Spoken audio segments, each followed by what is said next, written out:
निर्भया कांड की देश के सबसे चर्चित निर्भया गैंगरेप मामले में आज आखिरी फैसला आने वाला है। पूरे देश की नजरें आज सुप्रीम कोर्ट पर टिकी हैं। देखना सिर्फ ये है कि क्या सुप्रीम कोर्ट बलात्कार के चारों दोषियों की फांसी की सजा को बरकरार रखता है या नहीं।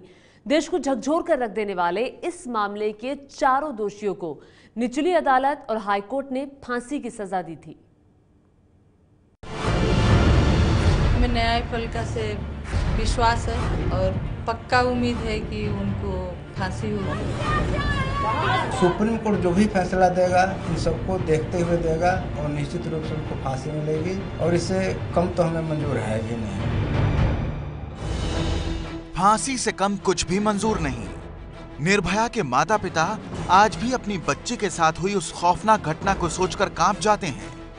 16 दिसंबर 2012 को निर्भया के गैंगरेप ने उन्हें ही नहीं पूरे देश को झकझोर कर रख दिया था।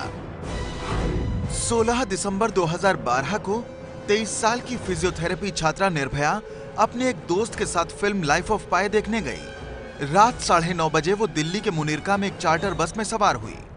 बस में सवार ड्राइवर समेत 6 लोग दरअसल मौज मस्ती के इरादे से निकले थे। उन्होंने चलती बस में निर्भया का गैंगरेप किया और उसके दोस्त की जमकर पिटाई की।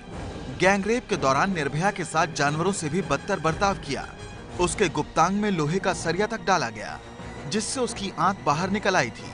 अस्पताल में 2 हफ्ते इलाज के बाद भी निर्भया को बचाया नहीं जा सका और आखिरकार 29 दिसंबर 2012 को उसकी मौत हो गई थी। ये कहने को तो बहुत छोटा सा शब्द है रेप, लेकिन इस रेप का प्रक्रिया को समझना पड़ेगा हमारे समाज को, हमारे शासन प्रशासन को, कि इस कहने को तो 2 शब्द है, लेकिन इस ऐसे घटना से जिस बच्ची के साथ होता है उस बच्ची को, परिवार को कितनी यातनाएं झेलनी पड़ती है, ये मेरे से ज्यादा कोई नहीं समझ सकता। निर्भया कांड के बाद लोग सड़कों पर उतर आए थे। चारों तरफ से इंसाफ की जबरदस्त मांग उठी थी। इस मामले ने देश की राजनीति को हिलाकर रख दिया था। इस मामले में निचली अदालत ने 10 सितंबर 2013 को फैसला सुनाया था। उसने 4 दोषियों मुकेश, विनय, पवन और अक्षय को फांसी की सजा दी थी। इन चारों को बलात्कार, अप्राकृतिक यौनाचार, डकैती और हत्या का दोषी माना गया।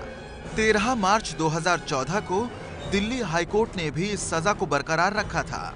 इस मामले में कुल 6 आरोपी थे। एक आरोपी राम सिंह की मुकदमे के दौरान मौत हो गई थी, जबकि एक आरोपी नाबालिग था, इसलिए उसे बाल सुधार गृह भेजा गया। वो 3 साल सुधार गृह में बिताकर रिहा हो चुका है। हमारी बात नहीं है, बात देश की है, समाज की है। तो सुप्रीम कोर्ट जो भी फैसला देगा इन सबको देखते हुए देगा और निश्चित रूप से उनको फांसी मिलेगी और इससे कम तो हमें मंजूर है भी नहीं। इस मामले में सुप्रीम कोर्ट ने सुनवाई पूरी होने के बाद 27 मार्च को फैसला सुरक्षित रख लिया था। अब आज पूरे देश की नजरें इसी बात पर टिकी हैं कि क्या सुप्रीम कोर्ट भी निर्भया के हत्यारों की फांसी को बरकरार रखेगी। दिल्ली से निपुण सहगल और विवेक शर्मा की रिपोर्ट। ये है एबीपी न्यूज, आपको रखे आगे।